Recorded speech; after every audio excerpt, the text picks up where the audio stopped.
Namaskar, welcome at English Study. I am Rekha Gupta. Today we will read about John Keats' work Ode to Nightingale, La Belle Dame sans Mercy.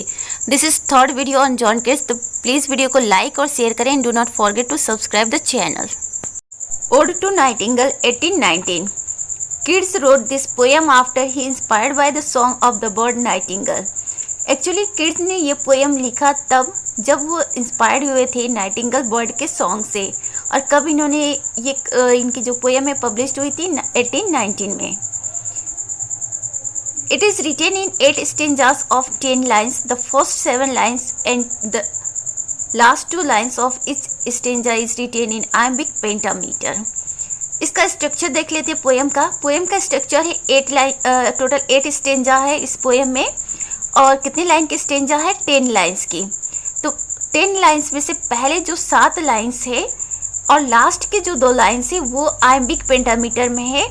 और साथ ही जो 8th line है, मतलब 8वें number की जो line है वो ट्राईमीटर में है। तो क्लियर हो गया ना कि पहले शुरू से लेकर 7 लाइन तक किस में है? आयम्बिक पेंटामीटर में है। फिर 8वां लाइन ट्राईमीटर में है। फिर लास्ट के 2 लाइन आयम्बिक पेंटामीटर में है। Kids experience the feeling of loss and grief through the poem. Kids अपना एक जो फीलिंग है वो लॉस और ग्रीफ की उसे एक्सप्रेस करते हैं पोएम के माध्यम से। The speaker yearns for death that will lead him to union with beauty and enters in a death like state. Speaker क्या करते हैं? वो डेथ की चाह रखते हैं और सोचते हैं कि यहीं से उनकी यूनियन बनेगी, किसके साथ? ब्यूटी के साथ। और वो डेथ लाइक सिचुएशन में एंटर हो जाते हैं। Keats is in the state of uncomfortable drowsiness as he experiences happiness with the happiness of the Nightingale.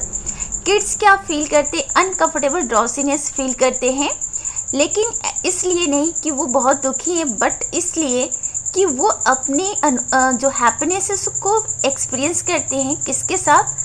Nightingale की हैप्पीनेस के साथ। Because nightingale is singing a song here and that song inspired him very much. The speaker says his heart is hurts as if he had just drunken poison. इस poem में speaker क्या कहते हैं कि उनके hearts को बहुत चोट पहुंचती है, दर्द होता है, उसी तरह से जैसे लगता हो कि उन्होंने कोई पॉइजन वगैरह ड्रिंक कर लिया हो।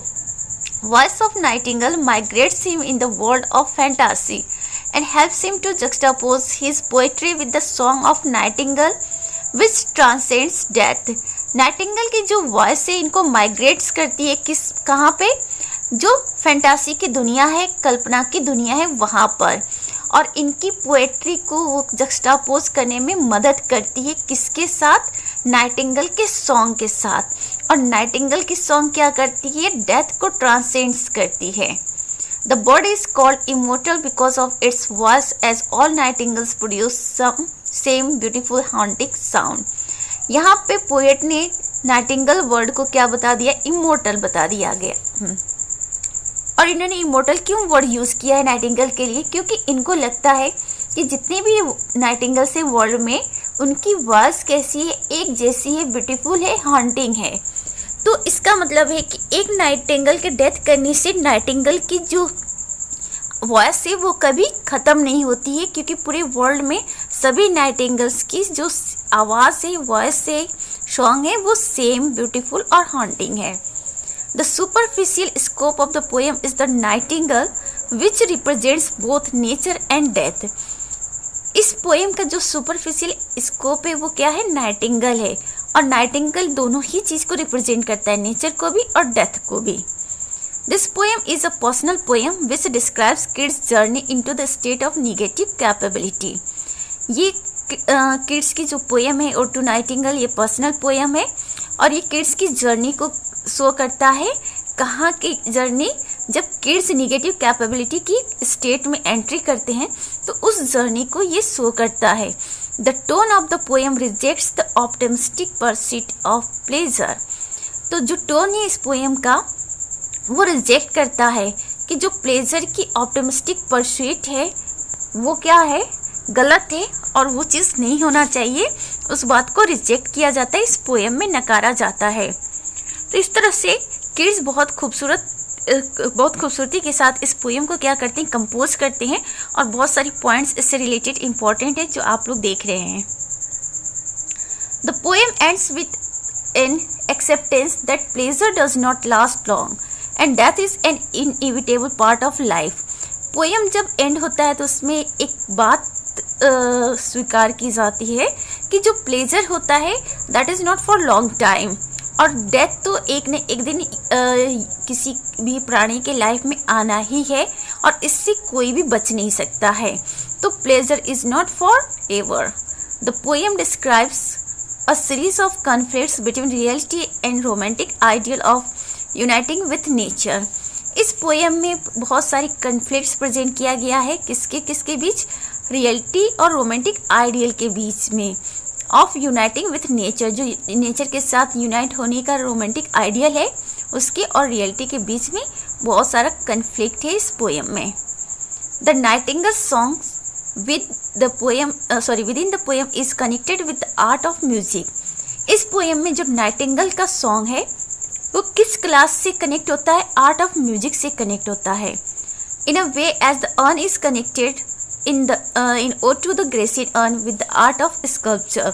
वहीं दूसरी तरफ जो ode to the Grecian urn नाम की पोएम है जिसके बारे में ऑलरेडी वीडियो बना गया है, तो इस पोएम में अर्न किस चीज़ को रिप्रेजेंट करता है, आर्ट ऑफ स्कल्पचर को रिप्रेजेंट करता है। तो उसी तरह से ओड टू नाइटिंगेल जो पोएम है इसमें नाइटिंगेल की सॉन्ग आर्ट ऑफ म्यूजिक को रिप्रेजेंट करता है। It's clear. Midway through the poem there is a split between the two actions of the poem. Poem के बीच में क्या होता है, टोटल पोएम जो होता है वो दो एक्शन में डिवाइड हो जाता है। कैसे? The first attempts to identify the nightingale and its songs। पहले एक्शन में आइडेंटिफाई की जाती है नाइटिंगेल को और उसके सॉन्ग्स को, और दूसरे एक्शन में डिस्कस किया जाता है with the convergence of the past with the future. जो पास्ट का कन्वर्जेंस है फ्यूचर के साथ उसको लेकर डिस्कस किया जाता है, जबकि एट दैट टाइम प्रेजेंट को अनुभव किया जाता है। मतलब वर्तमान टाइम को फील करते हुए, अनुभव करते हुए पास्ट के साथ फ्यूचर के कन्वर्जेंस को डिस्कस किया जाता है सेकेंड पार्ट में या सेकेंड एक्शन में। The theme are nature, transcend, death. और जो पोएम की मेन थीम है वो क्या है, नेचर है, ट्रांसेंड है और डेथ है। तो ये कुछ इंपॉर्टेंट लाइन्स हैं और कुछ इंपॉर्टेंट पॉइंट्स से इस पोएम को लेकर जो आप लोगों के साथ डिस्कस किया जा चुका है। पोएम को अगर आपको पढ़ना हो तो कहीं से आप लोग पढ़ लीजिए, क्योंकि बहुत अच्छी पोएम है और इम्पॉर्टेंट भी है। तो थोड़ा सा लाइन टू लाइन आप लोग हो लेंगे तो आपको एक आइडिया मिल जाएगा, टोटल इसकी स्टोरी समझ में आ जाएगी और आपको पोएम और अच्छे से समझ में आएगा। और ये सारे इम्पॉर्टेंट पॉइंट्स है जहाँ से क्वेश्चंस बनेंगे। The next poem is La bell डेम्पसन्स Merci 1819। तो ये जो पोएम है ला बेल डेम्पसन्स मर्सी, ये बैलेड है, ये भी 1819 का वर्क है। The title was derived from the title of a 15th century poem by Alain Chartier called La bell डेम्पसन्स Merci. तो इस पोएम का टाइटल कहाँ से लिया गया है, 15th century के एक पोएट थे एलन कार्टियर नाम के, उनका एक वर्क था सेम टाइटल का ला बेल डेम्पसन्स मर्सी, वहीं से किड्स ने इस टाइटल को बोरो किया है। Considered an English classic, the poem is an example of kids' poetic preoccupation with love and death। इस पोएम को इंग्लिश क्लासिक के रूप में कंसिडर किया जाता है और ये माना जाता है कि ये एक एग्जाम्पल है किड्स के पोएटिक प्रीऑक्यूपेशन का लव और डेथ के साथ। तो ये क्या है, एग्जाम्पल है लव और डेथ के साथ किड्स के पोएटिक प्रीऑक्यूपेशन का। Illusion versus reality, death, love and seduction are the major theme. इस पोएम के मेजर थीम से illusion versus reality, death, love, seduction. The lady that is fairy lady with her beauty enslaved the knight and left him to die at the lake। इस poem में क्या होता है कि एक ब्यूटीफुल लेडी होती है, फेरी लेडी होती है, वो बहुत ही खूबसूरत होती है। तो वो क्या करती हैं, अपनी खूबसूरती से एक नाइट को क्या कर लेती हैं, गुलाम बना लेती हैं और पोएम के एंड में उसे छोड़ देती मरने के लिए लेक के पास हिल साइड में। Also the knight's dream indicates that was not the first time she trapped a man. और नाइट्स जो सपने देखता है उससे ये पता चलता है कि ऐसा पहली बार नहीं हुआ है कि उस ब्यूटीफुल लेडी ने किसी आदमी को ट्रैप्ड किया हो, इंस्लेव्ड किया हो। ऐसा पहली बार नहीं है, बल्कि ये उसकी आदत है, ऐसा देखा जा सकता है इस पोएम के through. She condemns a knight with an unpleasant fate after she seduces him with her eyes in singing. The lady जो है वो क्या करती है, नाइट को कंडेम्स करती है उसके अनप्लीजेंट फेट के लिए, और फिर उससे सेड्यूस करती है अपनी ब्यूटीफुल आईज से और अपनी सिंगिंग से। उसकी सिंगिंग जो है मैजिकल पावर की तरह है, जो उस नाइट को क्या कर लेते हैं, अपने अंडर में, अपने कंट्रोल में कर लेती है अपने सिंगिंग से उस नाइट को। तो टोटल इस पोएम में यही होता है कि वो लेडी उस नाइट को एक तरह से अपना गुलाम बना लेती है और लेटर ऑन उसे छोड़ देती है बर्बाद होने के लिए। The poem is simple in structure with 12 stanzas of 4 lines etch in an ABCB rhyme scheme. इस पोएम का स्ट्रक्चर देख लेते हैं। टोटल 12 स्टेंजा है और हर स्टेंजा 4 लाइन्स की है, बिकॉज बैलेड जो होते हैं वो 4 लाइन्स के ही होते हैं, और राइम स्कीम है इसकी ABCB। Written in a style of folk ballad. तो फोक बैलेड के स्टाइल में इस पोएम को लिखा गया है। The meaning of the title is the beautiful lady without mercy. इस पोएम का जो टाइटल है ला बेल डेम्पसन्स मर्सी, उसका मीनिंग है the beautiful lady without mercy. The first 3 stanzas is a query to the knight. इस पोएम के जो पहले 3 स्टेंजा हैं वो में क्वेश्चन किया गया है, एंड जो बचे हुए 9 स्टेंजास हैं उसमें नाइट्स की रिप्लाई है, उसका जवाब है उन क्वेश्चंस का। It was written in Keats in heat of his passion for Fanny.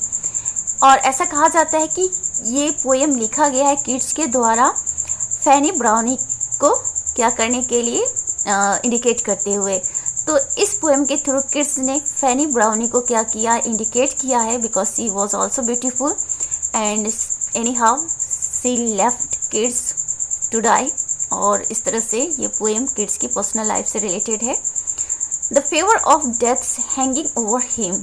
और जो डेथ है उसके ऊपर था, किड्स के ऊपर था, बिकॉज किड्स की भी डेथ हो जाती है टीबी की वजह से, और फैनी ब्राउनी जो है वो उन्हें छोड़ देती हैं।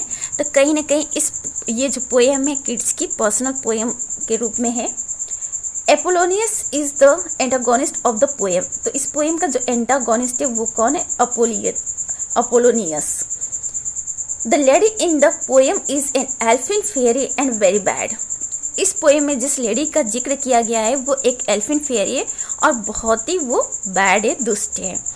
Being in love with the lady, the knight followed her to her elfin grot. जो नाइट है उस लेडी के साथ क्या हो जाता है, क्लोज हो जाता है, and he started to love her deeply. और फिर उसके पीछे पीछे उसको फॉलो करने लगता है, उसके एल्फिन ग्रॉट में जाता है, जहाँ पे वो खूब रोती है, दिखावा करती है नाइट के सामने कि वो बहुत दुखी है, दिस दैट, खूब सारा रोना धोना उसका जो नाटक है शुरू हो जाता है। नाइट को उसके ऊपर क्या आ जाती है, दया आ जाती है, और वो अपना सहानुभूति दिखाने लगता है उसकी तरफ। तो इस वजह से नाइट क्या होता है, उसकी बातों में आ जाता है। द लेडी मेड स्वीट मॉर्न on and started singing fairy song thereby making the knight fall asleep. और जब वो रो धो कर क्या कर लेती है, नाइट को अपने फेवर में कर लेती है, तो जो नाइट है वो क्या करता है, उसकी जो सिंगिंग है उसमें वो बिल्कुल क्या हो जाता है, इंचेंटेड, उसकी जो सिंगिंग होती है उसमें वो खो जाता है, और इस तरह से वो सो जाता है, वो नींद में, गहरी नींद में सो जाता है, और उसे कुछ नहीं याद रहता है कि उसके साथ क्या हुआ। जब वो जागता है तब उसे रियलाइज होता है कि उसके साथ तो बहुत बड़ा धोखा हो गया है। The night gave her 3 gifts, garland, bracelet, girdle. Night उस लेडी को 3 गिफ्ट्स देता है, गार्लेट, ब्रेसलेट और girdle, and the lady gave him the 3 things. और उसके बदले में वो लेडी उसे 3 चीज़ें देती है, क्या क्या, sweet relish, wild honey and manna dew. Manna dew क्या है, according to the Old Testament it is food from haven.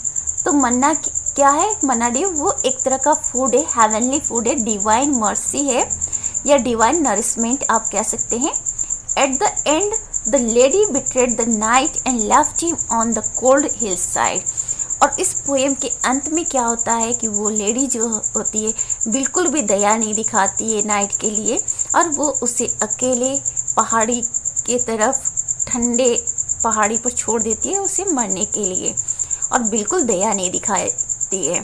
The knight awake from his dream and realize the reality. और नाइट जो है वो अपने सपनों से जागता है और फिर उसको रियलिटी का एहसास होता है कि उसके साथ उस लेडी ने बहुत बड़ा धोखा कर दिया है। अब उसके पास तो कुछ भी नहीं है अपनी ज़िंदगी जीने के लिए, और वो बहुत दुखी हो जाता है। एल्फिन गॉड का मतलब होता है, एल्फिन का मतलब है having to do with elves, या मैजिकल पावर या चार्म, जिससे इंसान कोई किसी को अपने कब्जे में कर ले, अपने कंट्रोल में कर ले। और ग्रॉड का मतलब होता है केव। तो अगर एल्फिन केव का मतलब निकालें तो ऐसा केव, ऐसा गुफा जहाँ पे मैजिकल जो पावर है, मैजिकल चार्म है, वो इफेक्ट करता हो किसी के ऊपर। Kids coined the term negative capability in a letter to his brothers George and Tom in 1817. तो थोड़ा सा किड्स के नेगेटिव कैपेबिलिटी वर्ड जो है इस पोएम में आया है, तो इसके बारे में भी जान लेते हैं कि इसका मतलब क्या है। इस टर्म को किड्स ने सबसे पहले एक लेटर में मेंशन किया था, और वो लेटर किड्स ने किसके लिए लिखा था? अपने ब्रदर्स के लिए, जॉर्ज और टॉम के लिए, 1817 में। किड्स उस लेटर में क्या लिखते हैं, नेगेटिव कैपेबिलिटी क्या होता है वो लिखते हैं। एक्चुअली किड्स जो होते हैं शेक्सपियर के वर्क से बहुत ज़्यादा इंस्पायर्ड होते हैं, और किड्स को लगता है कि शेक्सपियर के अंदर ये जो नेगेटिव कैपेबिलिटी की क्वालिटी है बहुत ज़्यादा थी। तो उसी से इंस्पायर्ड होकर किड्स लिखते हैं नेगेटिव कैपेबिलिटी के बारे में कि इसका मतलब होता है being in uncertainties, mysteries, doubts without any irritable reaching after facts and reasons. तो नेगेटिव कैपेबिलिटी का मतलब होता है कि अनसर्टेनिटीज हो, जहाँ पे निश्चितता ना हो, मिस्ट्रीज हो, बहुत ज़्यादा रहस्य हो, बहुत ज़्यादा डाउट्स हो, लेकिन इन सब चीज़ों को क्लियर करने के लिए फैक्ट्स और रीज़न का यूज़ ना किया जाए। मतलब अगर कोई पोएट या राइटर अपनी वर्क में नेगेटिव कैपेबिलिटी की जो सिचुएशन है उसे क्रिएट करता है,